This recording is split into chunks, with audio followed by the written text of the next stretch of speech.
ആദ്യം തേങ്ങ ഒന്ന് വറുത്തെടുക്കുകയാണ് ചെയ്യേണ്ടത്. അപ്പോൾ ഒരു പാൻ വെച്ചിട്ടുണ്ട്. ഇതിലേക്ക് 1 ടീസ്പൂൺ നെയ്യ് ചേർത്ത് കൊടുക്കണം. നെയ്യ് ഒന്ന് ചൂടായി വന്നിട്ടുണ്ട്. ഇതിലേക്ക് 1/4 കപ്പ് തേങ്ങ ചേർത്ത് കൊടുക്കുക.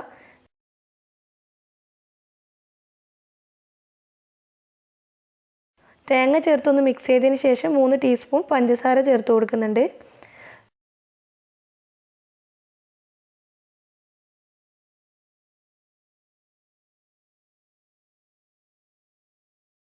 പഞ്ചസാരയും കൂടി ചേർത്തിട്ട് നമുക്കൊന്ന് റോസ്റ്റ് ചെയ്തെടുക്കണം. റോസ്റ്റ് ചെയ്തെടുക്കുമ്പോൾ തേങ്ങ നന്നായിട്ട് അങ്ങ് കളർ മാറി കിട്ടുമൊന്നും വേണ്ട, ജസ്റ്റ് ഒന്ന് കളർ ചേഞ്ച് വന്നാൽ മതി.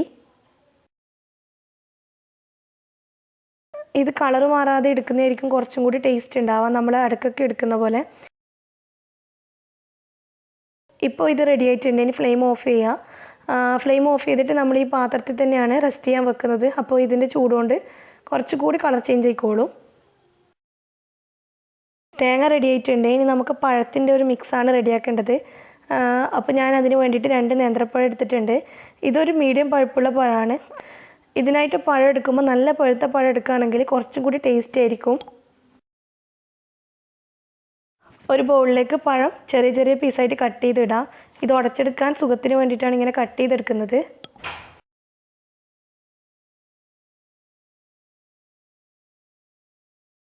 ഇനി ഇതൊരു ഫോർക്ക് വെച്ചിട്ട് നന്നായിട്ട് തന്നെ ഉടച്ചെടുക്കണം. കൈ വെച്ചിട്ട് ഒന്ന് ഞരടി എടുത്താലും മതി. ഞാനിപ്പോൾ ഒരു ഫോർക്ക് വെച്ചിട്ടാണ് ഉടച്ചെടുക്കുന്നത്.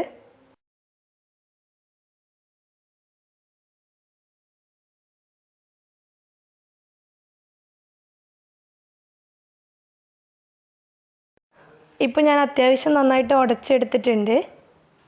ഇനി ഇതിലേക്ക് മധുരത്തിന് ആവശ്യമുള്ള പഞ്ചസാര ചേർത്ത് കൊടുക്കണം. നമ്മുടെ തേങ്ങ വറുക്കുന്ന കൂട്ടത്തിൽ കുറച്ച് പഞ്ചസാര ചേർത്തിട്ടുണ്ട്. എന്തായാലും ഇതിൽ ചേർക്കണം. ഇതൊരു മീഡിയം പഴുപ്പുള്ള പഴമാണ്, അധികം മധുരം ഇല്ലാത്ത പഴമാണ്. അപ്പോൾ ഞാൻ ഇതിലേക്ക് ഒരു 2-3 ടീസ്പൂൺ പഞ്ചസാര ചേർത്ത് കൊടുക്കുന്നുണ്ട്. മധുരമൊക്കെ നിങ്ങളുടെ ഇഷ്ടത്തിനനുസരിച്ചിട്ട് കൂട്ടോ കുറക്കുകയോ ചെയ്യാം. ഒരു നുള്ളി ഏലക്കായ് പൊടിയും കൂടി ചേർത്ത് കൊടുക്കുക. എന്നിട്ട് നന്നായിട്ട് തന്നെ യോജിപ്പിച്ചെടുക്കണം. ഞാൻ കുറച്ച് ദിവസമായി വീഡിയോ ഇട്ടിട്ട് കുറച്ച് ദിവസമായി എനിക്ക് കോൾഡ് പിടിച്ചിരിക്കുകയാണ്. ഇപ്പോഴാണ് സൗണ്ട് ഒന്ന് ലെവലായി വന്നത്. അപ്പോൾ നിങ്ങൾക്ക് എന്തെങ്കിലും തരത്തിൽ ഡിസ്റ്റർബൻസ് ആകുന്നുണ്ടെങ്കിൽ സോറി കേട്ടോ.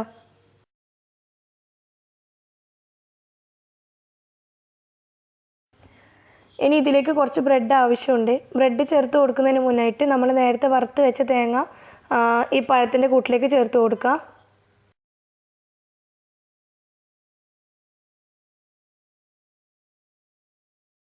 തേങ്ങ ചേർത്ത് കൊടുത്തിട്ടുണ്ട്. ടോട്ടൽ നമുക്ക് 6 സ്ലൈസ് ബ്രെഡാണ് ആവശ്യം വരിക. ചെറുതായിട്ട് കൈ കൊണ്ട് പൊടിച്ചിട്ട് ചേർത്ത് കൊടുത്താൽ മതി. മിക്സിയിലടിക്കണമെങ്കിൽ മിക്സിയിലടിക്കാം, അതിൻ്റെ ആവശ്യമൊന്നുമില്ല. പിന്നെ ഞാൻ എടുത്തിട്ടുള്ളത് വൈറ്റ് ബ്രെഡാണ്. ഇതിന് പകരം ബ്രൗൺ ബ്രെഡും യൂസ് ചെയ്യാം. ബ്രെഡ് ചേർത്തിട്ട് നന്നായിട്ട് തന്നെ കുഴച്ചെടുക്കണം. നമുക്കൊരു ഉരുട്ടിയെടുക്കാൻ പാകത്തിന് തന്നെ കുഴച്ചെടുക്കണം. രണ്ട് പഴത്തിന് എനിക്ക് 6 സ്ലൈസ് ബ്രെഡാണ് ആവശ്യം വന്നിട്ടുള്ളത്. ഇനി ഇത് നമ്മുടെ മാവ് ഇവിടെ റെഡി ആയിട്ടുണ്ട്. ഇനി ഇത് ചെറിയ ചെറിയ ബോൾസാക്കി എടുക്കണം. ഞാനിപ്പോൾ കൈ വെച്ചിട്ട് ചെറിയ ചെറിയ ബോൾസാക്കി എടുക്കുകയാണ്. ഈ ഒരു വലിപ്പത്തിലുള്ള ബോൾസാക്കി എടുത്താൽ മതി. ഇത് ബോൾസാക്കി എടുക്കുമ്പം നമ്മളെ കൈക്ക് ഒട്ടും ഒട്ടിപ്പിടിക്കുന്നില്ല എന്നുണ്ടെങ്കിൽ നമ്മുടെ മാവിൻ്റെ പരുവം കറക്റ്റാണ്. നല്ലോണം അങ്ങ് ഒട്ടിപ്പിടിക്കുകയൊക്കെ ചെയ്യുകയാണെങ്കിൽ കയ്യിൽ ഓയിലോ വെള്ളമോ തടവിയിട്ട് വേണം ബോൾസാക്കി എടുക്കാൻ വേണ്ടിയിട്ട്.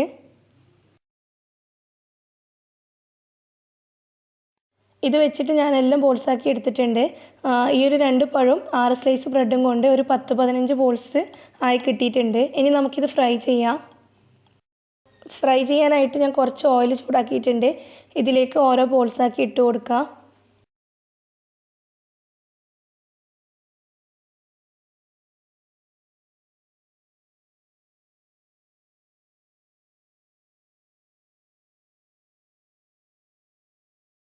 മീഡിയം ഫ്ലെയിമിൽ വെച്ചിട്ട് വേണം ഫ്രൈ ചെയ്തെടുക്കാൻ വേണ്ടിയിട്ട്. ഫ്ലെയിം കൂടി പോവുകയും ചെയ്യേണ്ട, കുറഞ്ഞു പോവുകയും ചെയ്യേണ്ട. ഒരു ഭാഗം റെഡി ആയിട്ട് കണ്ടാലൊന്ന് മറിച്ചിട്ട് കൊടുക്കുക. തിരിച്ച് മറിച്ച് വിട്ട് 2 ഭാഗം ഫ്രൈ ചെയ്തെടുക്കണം.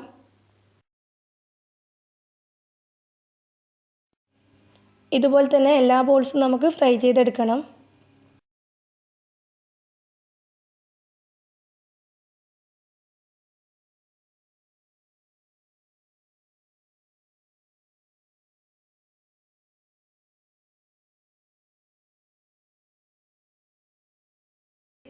എല്ലാം ഞാൻ ഫ്രൈ ചെയ്തെടുത്തിട്ടുണ്ട്. ഇത് കട്ട് ചെയ്തിട്ട് ഇതിൻ്റെ ഉൾഭാഗം കൂടി ഒന്ന് കാണിച്ചു തരാം.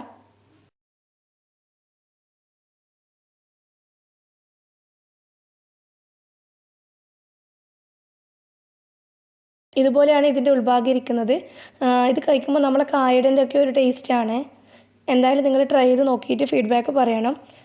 നല്ല ഈസിയാണ് റെഡിയാക്കി എടുക്കാൻ വേണ്ടിയിട്ട്. പഴുത്ത പഴം എടുക്കുകയാണെങ്കിൽ നല്ല ടേസ്റ്റുമാണ്. അപ്പോൾ ഫീഡ്ബാക്ക് പറയാം. വീഡിയോ ഇഷ്ടപ്പെട്ടാൽ ലൈക്ക് ചെയ്യുക, ഷെയർ ചെയ്യുക, സബ്സ്ക്രൈബ് ചെയ്യാത്തവരാണെങ്കിൽ സബ്സ്ക്രൈബ് ചെയ്യുക. Thank you.